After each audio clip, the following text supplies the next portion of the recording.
우리 정치의 한 달 앞을 내다봅니다. 월간, 오늘은 스페셜 월간 김종인 전 비대위원장 모셨습니다. 김종인 위원장님 어서 오십시오.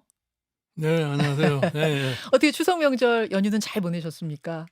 뭐 잘 보냈어요. 송편도 좀 드셨어요. 요새는 송편 구경하기도 좀 쉽지 않더라고요. 예? 송편. 예, 예. 누가 좀 갖다 줘서 좀 먹었어요. 잘하셨어요. 잘하셨어요. 막 전 굽고 이런 건 안 예. 하셨어요. 아니 그런 건 건 안 아마 뭐 가족, 친지들 또 주변 지인들 인사 나누시면서 두루 민심도 좀 청취해 보셨을 텐데 민심은 뭐 집에만 가만히 있었는데 뭐 민심 청취할 수 있는 기회는 없었어요. 예. 그러셨어요. 아니 뭐 앞에서 국회의원들 또 저 최고위원들 이야기 들어보니까 역시나 건강해야 된다. 어디 아프면 안 돼야 된다. 안 된다. 의료대란 얘기들 많이 했다고 하고 김건희 여사 얘기도 많이 하더라. 그 얘기 앞에서 일부에서 하더라고요. 동의하십니까? 뭐 이제 최근에 뭐 별다른 큰 이슈가 없으니까 가장 많이 거론되는 것이 그 의료 문제에 대한 소위 일반 국민의 관심이 가장 큰 거고, 예. 그다음에 뭐 대통령 부인에 대해서 활동이 시작이 되니까 거기에 관심을 가질 수밖에 없는 거죠. 그 민심을 들여다볼 수 있는 객관적인 데이터 중에 하나가 이제 지지율일 텐데 추석 직전에 한국갤럽 정기조사 나왔고요. 추석 연휴 중에 리얼미터 정기조사도 나왔습니다. 두 개 모두 각각 최저치를 찍었습니다. 예. 특히 한국갤럽의 경우는 9월 10에서 12일까지 1,002명 대상 전화 면접 조사했는데 지지율이 대통령 지지율이 딱 20에 걸렸어요. 20%. 왜 이렇게까지 떨어졌을까요, 진짜? 그건 제가 늘 여기 와서도 강조를 했습니다마는 지난번 4월 총선 이후에 예. 대통령이 조금 모습이 변하는 것 같이 보이다가 도로 옛날로 돌아가 버리니까 자연적으로 소위 대통령에 대한 기대감이 지금 없어지는 데다가 더군다나 최근에 그 의료대란 문제로 해서 국민들의 걱정이 심화되기 시작하니까 예. 자연적으로 지지율이 떨어질 수밖에 없어요. 그러니까 결국은 그 민심이 이반되는 현상이 뚜렷하게 나타나는데 네. 이거를 그냥 뭐 평소에 보던 식으로 그런 식으로 생각해서는 난 절대 안 되리라고 생각을 해요. 그러니까 대통령께서 이런 소위 민심의 변화를 갖다가 좀 냉철하게 인식을 하시고 네. 어떻게 해야지 내가 이 민심을 갖다 다시 회복할 수 있느냐 하는 그런 노력을 갖다 보여주지 않을 것 같으면은 앞으로 점점 더 힘들어질 거라고 생각을 해요. 설마 임기가 3년 가까이 남았는데 10%대까지 갈 수도 있다고 보세요? 내가 보기에 뭐 경우에 따라서 10%갈 수도 있어요. 10%대 지지율이라는 건 이거는 사실 국정을 운영하기에는 상당히 어려운. 그러니까 사실은 지금 국정 운영이라는 것이 대통령이 헌법상에 주어진 권한을 가지고서 지금 근근히 지금 이 소위 정치를 이어가는데 예. 지금 국회를 저렇게 방치를 하고 국회하고는 전혀 어떤 그 협의를 하려고 하는 자세를 갖지 않고서는 이 문제를 해결하기 굉장히 어려울 거예요. 일희일비하지 않는다라는 게 사실은 윤석열 대통령의 아니, 어떤 기조긴 한데요. 일희일비한다는 얘기는 그런 하나의 명분상으로 얘기를 하는 거고 지금 윤석열 대통령이 처음서부터 제일 강조하는 건 뭡니까? 자유, 그다음에 자유민주주의 예. 이런 거 아니에요. 공정 뭐. 근데 이 자유민주주의라고 하는 것을 주장을 하면서 현재와 같은 정치 형태를 보이면은 국민이 그걸 납득을 안 씁니다. 자유민주주의, 저희 소위 상권부, 헌법상의 상권분립이 돼 있으면은 의회와 정부와의 관계라는 것이 어떻게 원활하게 이루어질 수 있느냐를 갖다 대통령은 참 굉장히 고민을 하셔야 되는데 거기에 대한 고민이 전혀 없어 보이는 겁니다. 국회는 국회대로 그냥 방치를 해버리고 나는 내 뜻대로 가면 되겠다 하지만 이 민주주의 사회라는 것은 절대 그렇게 해가지고서는 통치가 불가능하다고 생각을 해요. 다만 지금 야당이 민주당이 워낙 거대 야당이어서 뭔가 좀 밀어붙이는 느낌 같은 거를 대통령이 받기 때문에 더 강하게 가는 건 아닐까요? 야당은 밀어붙이기를 해봐야 한계가 있지 더 이상 할 수가 없어요. 그러니까 대통령으로서는 지난 2년 동안에 대통령 취임하자마자 거대 야당이 국회를 장악하고 있었기 때문에 네. 그때는 어쩔 수가 없었어요. 그랬으면은 지난 2년 동안에 참 열심히 민심을 갖다가 자기 편으로 끄집어 들어가지고 지난 총선을 갖다가 제대로 좀 치렀어야 되는데 그거를 안 하다 보니까 지난 총선도 똑같은 21대 국회와도 같은 양상을 갖다가 보여줬기 때문에 지금 이런 현상이 생겨나는데 내가 늘 얘기를 했지만 야당은 야당으로서의 한계이기 때문에 아무리 무슨 딴 짓을 해도 그 한계에 부딪혀가지고 더 이상 나갈 수가 없는 겁니다. 아하. 그러니까 그 뭐 야당 핑계 대지 말고 예. 대통령은 대통령으로서 5천만 대한민국 국민을 갖다 이끌어가야 할 책임이 있기 때문에 예. 5천만 국민을 이끌어가는데 필요한 것이 뭐라는 것을 자기가 감지를 할 것 같으면 그걸 가지고서 야당을 끌고 갈 수 있는 그런 역량을 보여줬을 적에 지도자로서의 예. 자질이 나타나는 거지. 예. 그렇지 않고서 그냥 야당은 야당대로 나는 나대로 했다. 이렇게 해가지고서는 국정이 제대로 돌아갈 수가 없어요. 내가 할 길 간다 이런 거로는 더 이상은 안 될 네. 것이다라는 조언을 지금 주셨어요. 그러니까 애초에 대통령 시작할 때부터 거대 야당이었기 때문에 그렇죠. 예. 총선 때 이제 그걸 네. 돌려놨었어야 된다라는 그 네. 부분을 계속 지적을 하시던데 지난 총선 이야기가 나왔으니까 잠깐 요 이야기를 좀 가보겠습니다. 오늘 아침에 지난 총선과 관련된 보도 하나가 뭐 인터넷 매체 뉴스토마토라는 곳을 통해서 나왔는데요. 저도 뭐 보고 나서 좀 의아한 부분들이 있어서 게다가 김종인 전 위원장 이름까지 보도에서 등장을 했기 때문에 질문을 좀 드리겠습니다. 내용을 간추리면 이렇습니다. 지난 봄 총선 당시에 윤 대통령 내외와 인연이 깊은 명태균이라는 인물이 자신의 측근으로 추정되는 이 씨하고 나눈 통화 음성 파일 다수를 바탕으로 이 보도가 작성이 됐다고 해요. 보도 내용을 요약하면 이런 겁니다. 김영선 전 의원과 명태균 씨는 서로 잘 아는 사이였어요. 그런데 김영선 전 의원이 출마를 계속 준비해오던 경남 창원 의창 선거구에 다른 인물이 공천이 되고 김영선 전 의원은 컷오프가 결정됐다는 사실을 명태균 씨가 미리 알게 됩니다. 그러면서 김영선 전 의원한테 김해 갑으로 지역구를 옮겨라 조언을 했답니다. 그러면 그 컷오프 정보를 미리 어떻게 알았느냐? 그 대화를 들어보면 명태균 씨는 이 정보를 김건희 여사가 줬다라고 이렇게 이야기를 하고 있습니다. 그래서 김영선 전 의원은 불이 나게 김해갑으로 바꿔서 공천을 신청했는데 한동훈 비대위가 경선 기회조차 안 줍니다. 기사에서는 강력한 허들을 만났다 이렇게 표현을 했더라고요. 격앙된 김영선 전 의원이 2월 29일에 칠불사라는 사찰에서 명태균 씨와 개혁신당 이준석 의원 그리고 다른 A 의원을 만났다고 합니다. 거기서 김영선 전 의원이 그들한테 뭐라고 말했느냐. 핵심만 정리하면 이런 거예요. 내가 이러이러한 일을 국민의힘에서 당했는데 나한테 개혁신당 비례 3번을 달라. 그러면 김건희 여사 공천 개입 의혹을 폭로하겠다. 폭로 기자회견을 할 테니까 개혁신당에서 나한테 비례를 다오. 이런 제안을 했다는 거예요. 김종인 전 위원장이 그때 개혁신당의 공천관리위원장이셨지요. 이 당시 혹시 기억나십니까? 아니 나는 내가 공천관리위원장으로서 기본적으로 내세운 원칙이 있어요. 예. 그때 사실은 개혁신당에 있는 의원도 몇 사람이 자기네들도 비례를 하기를 원하는 사람들이 많았습니다. 그렇겠죠. 그래서 나는 전직 의원은 절대로 비례 들어올 수가 없다 나 얘기를 했어요. 그게 원칙이셨어요? 네. 그런데 뭐 김영선 의원이 무슨 처음에는 뭐 1번을 달라고 그랬다가 나중에 3번 달라. 그건 뭐 얘기할 것도 없이 그건 거론의 가치가 없으니까 난 상대도 안 해버렸던 상황인데. 그러니까 이제 내가 그 문제에 대해서 일체 반응을 보이질 않으니까 김영선 의원이 우리 집을 또 많이 찾아왔던 것 같아요. 근데 집으로 김종인 위원장 우리 댁으로도 찾아왔어요? 우리 집사람을 만나러 찾으러 온 거죠. 사모님을 만나러? 네. 그 우리 집 사람도 전혀 만나주질 않다가 예. 하루는 출근하는 길에 마주치게 돼서 할 수 없이 만났다는 거예요. 예.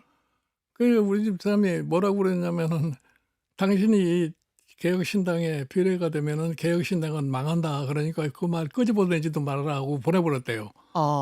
그러니까 지금 실질적으로 뭐 그래서 김종인 위원장께서는 결국은 김영선 전 의원을 안 만나셨어요. 안 아니, 만나주셨어요. 나는 절대로 그건 안 된다고 내가 얘기를 한 사람이니까. 절대로 안 된다고 공표하고 사모님한테도 단단히 주지시킨 다음에 아니, 나는 뭐 주지 안 시켜도 우리 집 사람도 그런 정도는 판단할 줄 아니까 예. 그랬던 거지. 나는 그 예. 이상의 그건 난 별로 알지를 못해요.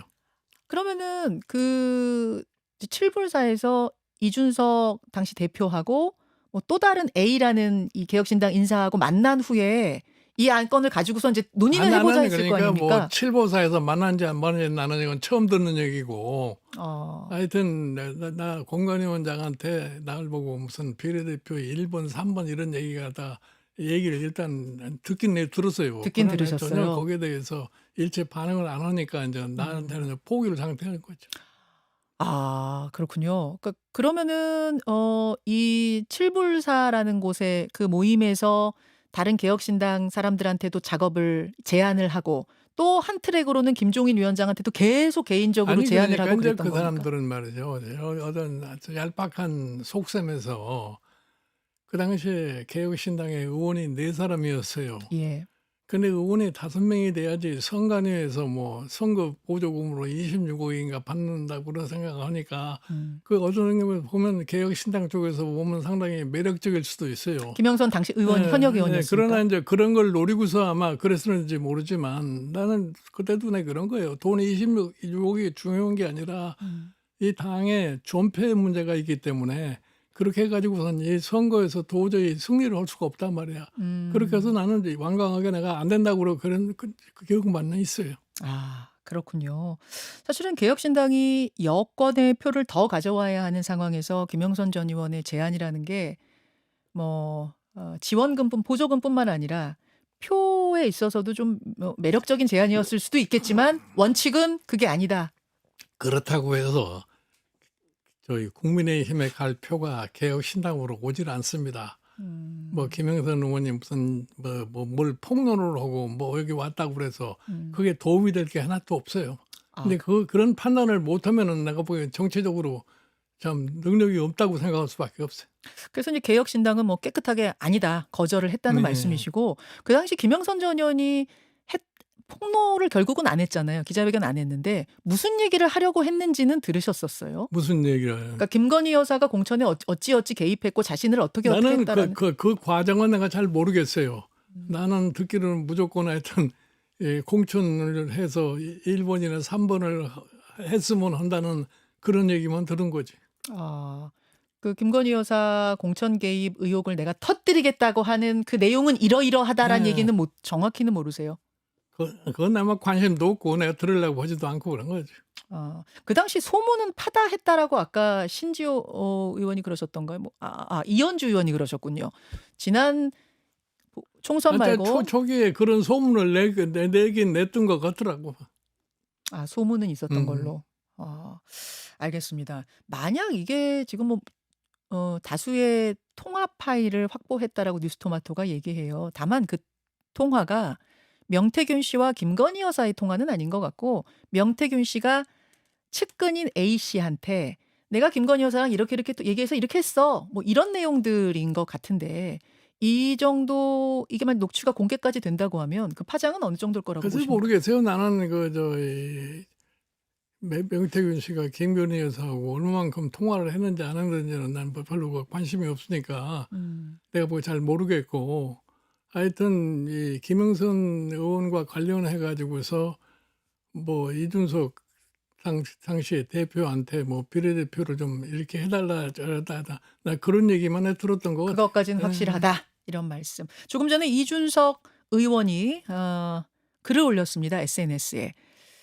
뉴스토마토 기사에서 언급한 김영선 전 의원의 공천 개입 의혹 폭로 시 개혁신당 비례대표 1번 지시는 전혀 사실이 아닙니다. 그건 김영선 전 의원 측의 기대와 요구였고 개혁신당 측에서 제시한 게 아니다라는 뭐 이런 내용을 지금 올렸네요. 그렇겠죠. 개혁신당 쪽에서 그런 거를 제시할 수가 없는 상황이었어요. 당시에는. 네. 막 호통도 치셨어요? 아니 그리고 사실 나를 공관위원장으로다가 데려온 이상 내가 뭐 그런 거에 대해서 수용할 거라고는 생각을 아마 못했을 거예요. 그런 얘기했을 때가 막 호통도 치셨어요? 예. 알겠습니다. 알겠습니다. 개혁신당 이야기하고 김종인 위원장 성함이 언급된 오늘 아침 화제 보도가 있어서 그 부분 좀 체크를 해 봤습니다. 다시 이야기를 돌려보죠. 지지율 얘기하다가 말았는데 김건희 여사 공식 활동이 재개된 것, 특히 뭐 마포대교 시찰이라든지 이런 것도 좀 대통령 지지율에 영향을 주지 않았느냐.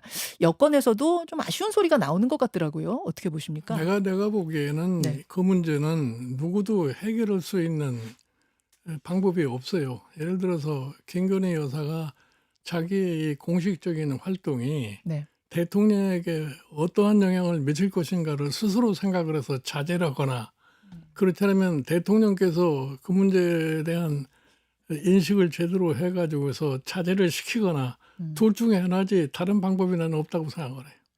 주변에서 참모들 뭐 제2부속실 만들어서 뭐 이야기를 한다든지 건의한다든지 이걸로는 안 됩니까? 아니, 내가 보기에는 아마 대통령의 지지율이 요새 굉장히 부진하니까 예. 김건희 여사의 활동으로 인해서 혹시라도 지지율이 향상될 수 있지 않나 하는 이런 과신을 해서 그런 활동을 하는지 모르겠지만 그것에 대해서 냉정한 평가는 아마 스스로가 할 수밖에 없다고 난 생각을 해. 스스로가 좀 자제해야 된다고 보시는 거예요? 아니, 그러니까 대개 여론의 향배를 갖다가 알 수 있을 거 아니에요. 그러면 내 활동이 과연 대통령에게 어떻게 영향을 미쳤느냐, 부정적이냐 긍정적이냐는 판단할 수 있을 거 아니에요. 아니 근데 이제 여권에서 그런 얘기도 하더라고요. 아니 영부인이 지금 몇 개월째 꿈쩍도 안 하고 있었는데 언제까지 계속 이럴 수는 없지 않느냐. 그래서 뭐 행동을 재개하긴 해야 되고 다른 영부인들도 이 정도는 했다. 아니, 그러니까 과거에도 뭐 대통령의 영부인을 여러 사람이 있었지만 대통령의 영부인이라는 사람들이 기본적으로 대통령을 통해서 어떤 정도의 영향력을 행사하는지 모르지만 직접적으로 자기가 영향력을 갖다가 발휘하는 그런 예는 굉장히 드물었어요. 그러니까 이거는 김건희 여사 본인 스스로가 아마 판단을 하는 것이 제일 1차적으로 중요한 과제라고 생각을 해요. 지금 다른 대통령 부인들도 이 정도는 했다라고 하는데 김종인 위원장 보시기에는 이 정도는 아니었다고 보시는군요. 직접적인 어떤 영향력을 행사하려고 했다는 측면에서. 나 그런 거죠. 마포대교 보면서 그 생각하신 거예요? 마포대교 나는 마포대교의 그 상황은 상당히 좀 특이한 상황이 아니었나 이렇게 봐요. 특이하다는 게 무슨 말씀이실까요? 아니, 그러니까 거기서 예. 사실은 거기 뭐 등장한 뭐 소방대원이라든가 이 경찰들에 대해서 예. 직접적인 지시하는 모습을 갖다 보인다는 것은 그거는 사실은 어떤 의미에서 보면 대통령만이 할 수 있는 행위를 하지 않았나 이렇게 봐요. 대통령만이 할 수 있는 행위를 왜 했고 또 그걸 대통령실은 왜 또 공개를 했을까요? 아니, 그러니까 내가 그러잖아요. 소위 그러한 활동이 대통령에게 아마 플러스 요인이 될 수 있다고 본인은 믿었을 거라고 봐요. 그러니까 그렇지 않으면 그런 짓을 할 수가 없는 거지. 제2부속실을 만든다 한 지가 꽤 됐는데 지금 장소가 없답니다. 제가 보기에는 뭐 제2부속실을 만들건 안 만들건 그건 대세에 지장이 없는 거라고 난 생각을 해요. 대세에 지장이 네. 없어. 제2부속실 만들어도 뭐 컨트롤을 아니 뭐 지금 제2부속실이 없어도 마음대로 활동할 수 있는데 뭐 제2부속실이 꼭 왜 뭐 때문에 필요가 있어요. 아니 뭐 자제도 하고 어떤 상황 판단도 하고 뭐 이런 내가 보기에는 지금도 그 역할을 하는 사람은 있으리라고 난 생각을 해요. 그러세요. 알겠습니다. 자, 김건희 여사의 행보 이야기까지 좀 나눠봤는데 아까 추석 민심 이야기 중에 빠뜨릴 수 없는 것이 의료대란 이야기이고 뭐 의료대란에 대한 자세한 이야기는 이미 지난 시간에 해주셨으니까 제가 세세한 질문은 안 드리겠습니다만 한동훈 대표의 움직임에 대해서는 어떻게 보시는가 궁금해요. 어떻게 좀 풀어보려고 백방으로 뛰는 것 같은데 쉽게 풀리질 않네요. 그래서 지금 한동훈 대표가 딜레마에 봉착했다고 나는 생각을 하는데. 딜레마요? 예, 본인이 민심의 향배를 볼 것 같으면은 민심을 따를 수밖에 없다고 판단을 하는데 그거를 이행을 하려고 할 것 같으면은 대통령과의 관계가 원활하게 좀 소통이 돼야 되는데 대통령이 완강하게 그거를 거부하기 때문에 아무것도 할 수 없는 그런 입장이 아닌가 생각을 해요. 진짜 이 갈등을 풀어내느냐 못 풀어내느냐 굉장히 중요한 시험대에 오른 건 맞지요? 한 대표가.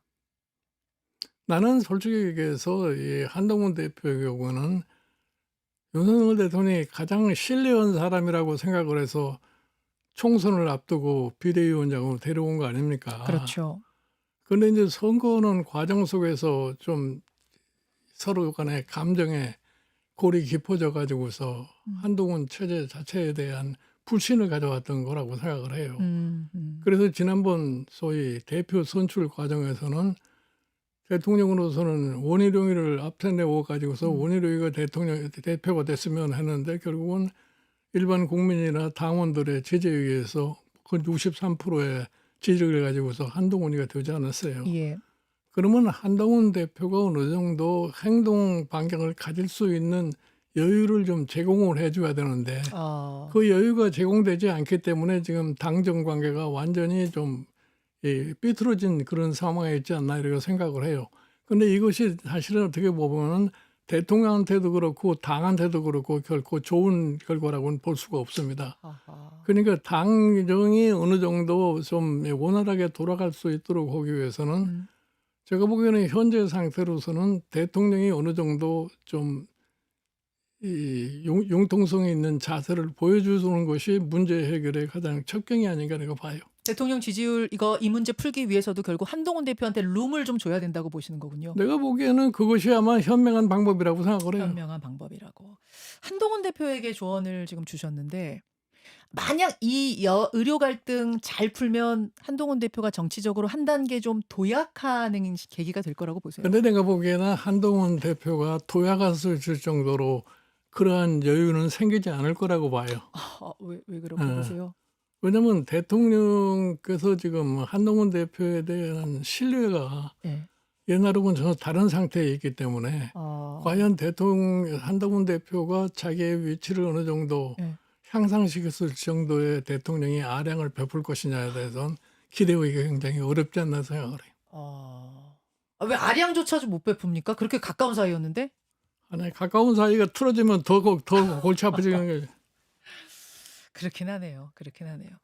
이재명 대표 얼마 전에 만나셨어요. 식사하셨어요. 네. 예, 무슨 얘기 하셨어요? 뭐 별로 특별히 얘기한 게 없고 뭐 이 모든 것이 그렇게 급작스럽게 해결되는 게 없으니 순리에 따르는 방법을 택하는 것이 좋을 거라고 생각을 하죠. 저 그 얘기 하셨다는 이야기 한 줄 듣긴 했는데 그게 무슨 말인지 잘 모르겠더라고요. 아니 그러니까 지금 뭐 야당에서는 얘기하는 게 무슨 뭐 탄핵이니 뭐니 자꾸 무슨 이런 특검이니 이런 걸 갖다가 극단적으로 좀 얘기를 하고 있는 거 아닙니다. 아하. 그렇다고 해서 본질이 해결되는 건 아니라죠 이런 얘기예요. 그러니까 좀 그러는 거 점은 좀 자제를 하시는 것이 좋겠다 이렇게 얘기를 한 거죠. 그러자 이재명 대표가 뭐라고 답을 하던가요? 아니 뭐 본인은 별로 답을 안 해요. 답을 안 해요. 이렇게 미소를 지었습니까 혹시? 어? 미소를 짓던가요? 아니 내가 보기에는 뭐 내가 뭐 얘기에 대한 뜻은 잘 알아듣는 것 같더라고요. 알아듣는 것 같았어요. 아니 탄핵 같은 거를 자꾸 얘기하면 이제 역풍 불 거다라는 이런 조언이셨던 것 같은데 근데 김민석 수석 최고위원은 어제 기자회견 자청해서 심리적 정권 교체 이야기했고요. 아니 그 심리적 정권 교체라는 거는 그건 뭐 정치적인 용어로 좀 내가 보기에 납득하기 어려운 얘기고 나는 늘 내가 얘기를 하지만은 야당이라는 거는 여당의 잘못을 먹고 사는 거기 때문에 뭐 지금 상태로도 가만히 있으면은 자연적으로 변화가 올 수 있을 거라 이런 그런 가능성이 농후한데 거길 자꾸 억지로 뭐 딴 얘기를 갖다 더 이상 할 필요가 없다고 얘기해요. 계엄이니 뭐 이 탄핵이니 이런 게. 그래서 뭐 그런 얘기를 왜 구차하느냐 이거예요. 그 말씀이시군요. 요 이야기 조금 더 듣고 싶어서 조금만 시간을 더 유튜브로 이어가겠습니다. 일단 본방송은 인사드리죠. 고맙습니다. 자, 라디오 청취자들과는 인사 나누고 또 오랜만에 이렇게 나오셨는데 그냥 보내드리기가 좀 아쉬워서 제가 한 5분만 부탁을 드렸습니다. 고맙습니다, 위원장님. 예. 아직도 이마가 다 완쾌하신 건 아니시죠? 아직 치료가 덜 끝났다니까 붙이고 다니는 거죠. 저는 좀 정말 놀랐던 게 김종인 위원장의 영향력에 대해 놀랐던 게 뭐냐면 지난번에 이 응급실을 꿰맸던 말씀을 본방송에서 하신 게 아니고 사실은 저는 이것도 개인 사생활의 문제이기 때문에 본방송에서 말씀을 안 하려고 질문을 일부러 안 넣었었거든요. 근데 댓글쇼에서 편하게 그냥 한 말씀을 먼저 꺼내셨는데 그게 그냥 일파만파 이 응급실 사태의 어떤 적나라한 상황을 보여주는 상징적인 장면이 됐어요. 저는 김종인 위원장님의 한 말씀이 막 나라를 뒤흔들 정도구나 깜짝 놀랐습니다. 하여튼 그래서 지금 이제 그래서 의정 갈등을 더 해결해야 된다라는 어떤 촉매제가 돼 주셨기도 해요. 근데 아직도 여기 편찮으신 상황이시군요. 예. 그래요. 예. 빨리 좀 완쾌하시기를. 한 12월 말까지 좀 치료를 해야 되는데. 사실은 반창고 이렇게 하나 좀 붙이셨기 때문에 간단하게 생각하시는 분도 계셨을지 모르겠는데 제가 알고 있는 그 사고 당시 상황은 피가 그냥 철철철철철 나는 굉장히 위험한 상황이라고 아니, 제가 동맥이 들었었어요. 파열됐으니까 네. 그럴 수밖에 없었던 거죠. 그렇죠. 예. 그래서 간단한 거 아니었어라고 하시는 분들은 전혀 그 상황이 아니었다는 말씀은 다시 한번 좀 드리면서 빨리 완쾌하시기를 바라면서 본방송에서 조금만 더 이어가겠습니다. 이재명 대표 만난 얘기 우리 하다 말았거든요. 이재명 대표한테 탄핵이나 특검 이런 것들 너무 과하게 가는 것은 오히려 역풍이 불 수 있다라는 조언을 주셨고 이재명 대표가 특별히 답은 하지 않았다. 그러셨는데 근데 이제 아니, 그러니까 이 야당이라는 거는 음. 평소에 야당 자체로서 해결할 수 있는 게 아무것도 없어요. 예. 그러니까 지금 아무리 거대 야당이라고 그러지만 밀어붙이식으로 한다고 하는 것은 사실 소란만장하게 하는 것이지 그것이 사실 국민들이 보기에도 별로 그렇게 좋게 보이지도 않아요.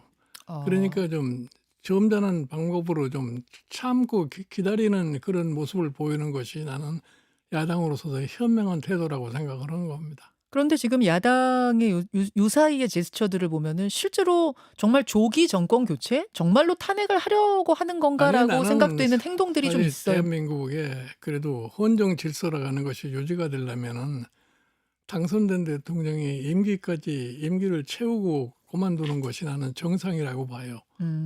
그런데 그게 특별한 법률적인 하자가 없는 한 무슨 대통령을 탄핵한다는 것도 불가능한 얘기고 또 그렇게 그 과정 속에서 자꾸 밀어붙이식으로 뭐를 강요한다고 그래서 해결될 일도 아무것도 없는 거예요. 그러니까 국민이 좀 안심하고 살 수 있도록 난 정치권이 좀 국민을 편안하게 해줬으면 좋겠다. 아까 전에 진짜로 윤 대통령이 국정 기조도 바꾸지 않고 못한다고 비판 많이 하셨잖아요. 근데 그것과 별개예요. 아니, 그러니까 지지율이 이렇게 극도로 내려가는 이런 상황에서 대통령이 태도를 바꿔야 되는데 네. 그거는 대통령이 판단해서 할 일이에요. 어떻게 하는 것이 본인을 위해서 가장 현명한 방법인가. 그 내가 보기에는 저는 합리적인 사람을 전제로 했을 적에는 대통령도 어느 시기쯤 가면은 자기 스스로가 좀 변하는 모습이 난 보일 거라고 생각을 해요. 즉 비판은 비판이고 못하는 것에 대한 질책을 하지만 그것과 또 법률적인 탄핵은 별개의 것이다. 이렇게 난 그런 거죠. 보신다는 말씀으로 정리가 되네요. 이재명 대표하고 또 무슨 얘기하셨어요? 그 비공개여 갖고 되게 궁금해하는 사람 많았습니다. 그 과거에 내가 2016년에 민주당 비대위원장을 할 적에 그냥 그분이 성남시장으로 전화했어요. 그랬었죠. 예. 그때 좀 이러고 만나서 얘기하고 이러는 것까지 얘기하고 그러고 지나가. 옛날 얘기. 예. 안부 주고받고 그러셨군요. 알겠습니다. 이재명 대표 비공개 만찬 이야기 궁금해들 하셨고 또 한 질문은 이런 게 들어왔네요. 야당 이야기를 조금 더 하자면 2기 지도부 출범이 이제 한 달 됐는데 이재명 2기 한 달을 좀 평가해 보신다면 어떠십니까? 그러니까 이재명 체제가 지금 출발해서 한 달이 됐지만 내가 보기에는 비교적 민주당은 이재명 체제 하에서 정상적으로 지금 움직이지 않나 이렇게 봐요. 좀 안정됐다 이런 말씀. 조국 혁신당과의 어떤 재보선 경쟁은 좀 격해지는 분위기입니다. 재보선 가까이 올수록. 이건 어떻게 보고 계십니까? 내가 보기에는 지금 조국 혁신당하고 저희 전라남도에 군수 2군데 뽑는 데에서 조국 혁신당이 민주당하고 경쟁을 갖다가 지금 붙어가지고 있는 건데 네. 그 뭐 결과를 두고 봐야 알겠습니다만은 이 호남 사람들의 투표 성향으로 봤을 적에 내가 보기에 조국 혁신당이 승리하기는 이렇게 쉽지 않을 거라고 봐요. 아, 호남인들의 투표 성향이라는 건 어떤 성향을 말씀? 호남의 투표 성향이라는 것은 항상 세력이 큰 쪽으로 쫓아가게 돼 있는 사람들이. 아, 세력이 큰 쪽을 과거에 안철수 때 보시지 않았어요. 안철수가 총선에서는 호남을 싹쓸이를 했는데 예. 그다음에 대선에서 결국은 문재인한테 밀리는 그런 모습이 호남 유권자들의 투표 성향이라고 보면 됩니다.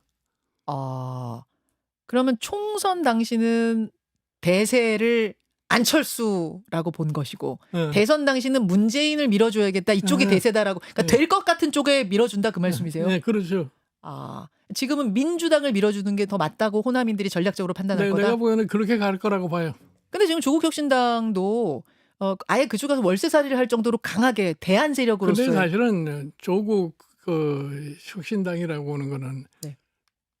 호남에 뿌리가 원래 없지 않아요. 그렇죠. 근데 지난번에 총선에서 얻은 그 득표수를 갖다 가지고 희망을 갖고 지금 시작을 하고 또 그래서 민주당 공천에서 탈락하는 사람이 그쪽에 가서 출마를 하려고 그러니까 지금 성립이 되는 거지.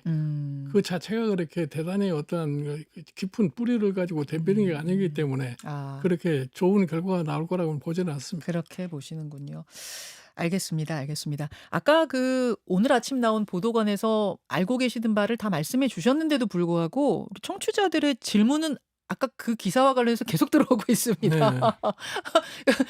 김종윤 위원장이 알고 있는 것을 더 말씀해 주셔라 막 이런 지금 질문들이 막 들어오는데 나는 더 알고 있는 게 없어요.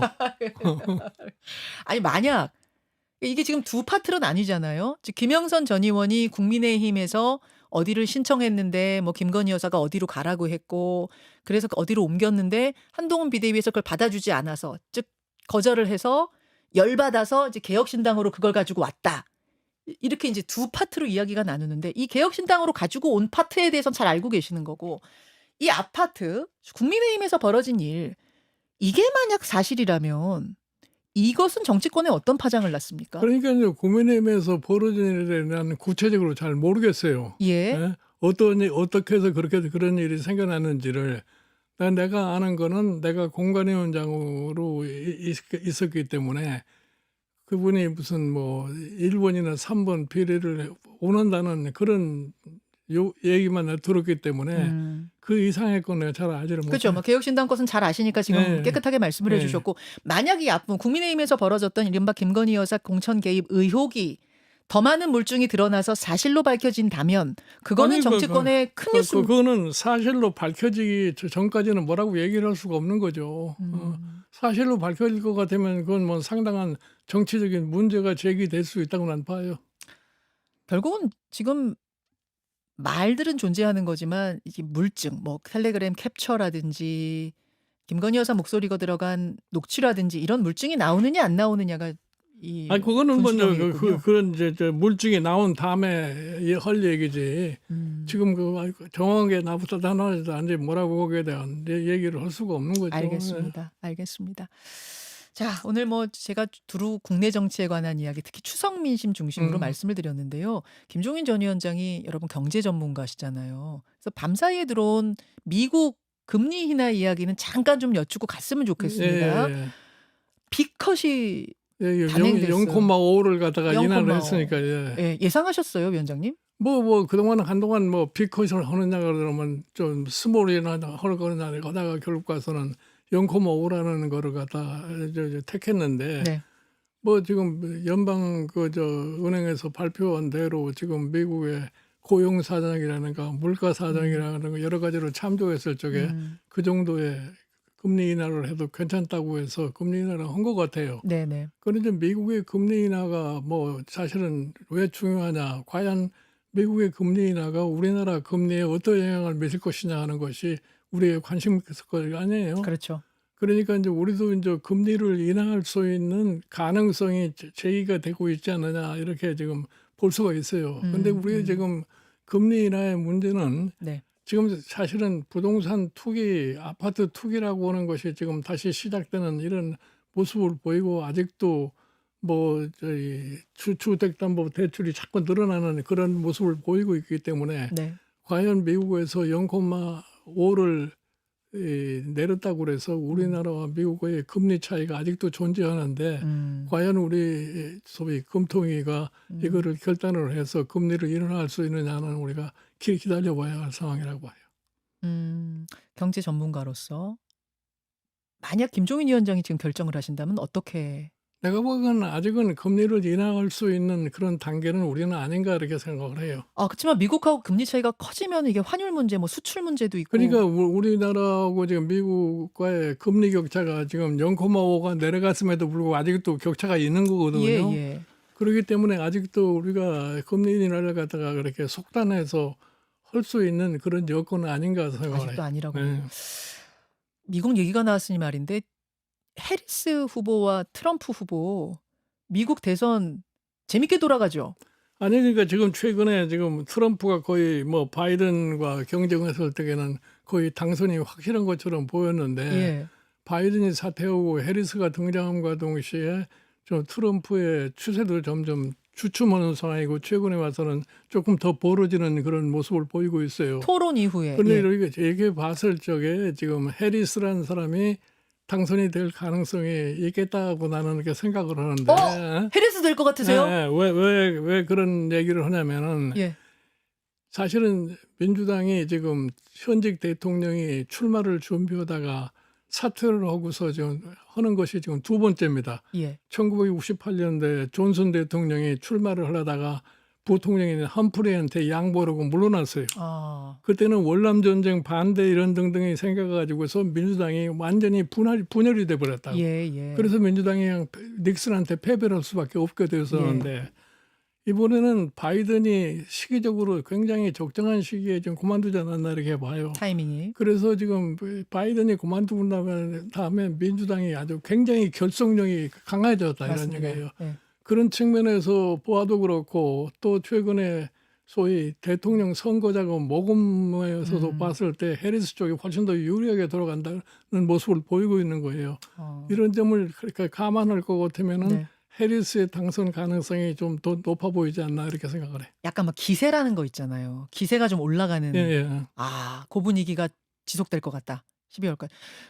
사실 좀 이게 이르긴 합니다만 둘 중에 하나를 건다면 해리스. 나는 그렇게 봐요.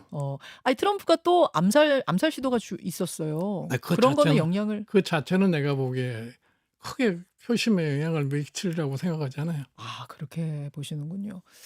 알겠습니다. 아니 근데 이게 미리 사전에 준비된 질문도 아니었는데 어떻게 그냥 질문을 드리면은 그냥 척척척척 답을 다 하세요. 뭐 세상을 돌아가는 걸 가서 매일매일 내 관찰하고 사니까. 정말 대단하십니다. 아니 오늘 아침에 나온 속보부터 밤사이에 나온 금리 인하 소식, 뭐 미국 대통령 전망까지 정말 대단한 어르신입니다. 김종인 전 비대위원장과 함께한 월간 김종인 오늘 여기서 마치고요. 여러분 잠시 후에 오늘 경꿀쇼 있는 날이에요. 오늘이 월요일이 아니에요. 오늘 목요일입니다, 여러분. 경제 댓글쇼 바로 이어질 거니까요. 나가지 마시고요. 이 방은 나가셔야 됩니다만 경제 댓글쇼 방으로 얼른 옮기시면 되겠습니다. 저는 김종인 위원장과 같이 물러가겠습니다. 컷 분할 해주십시오. 이쪽에. 위원장님 고맙습니다. 예. 여러분 고맙습니다. 김현정의 뉴스쇼는 시청자 여러분의 참여를 기다립니다. 구독과 좋아요, 댓글 잊지 않으셨죠? 알림 설정을 해두시면 평일 아침 7시 10분 실시간 라이브도 참여하실 수 있습니다.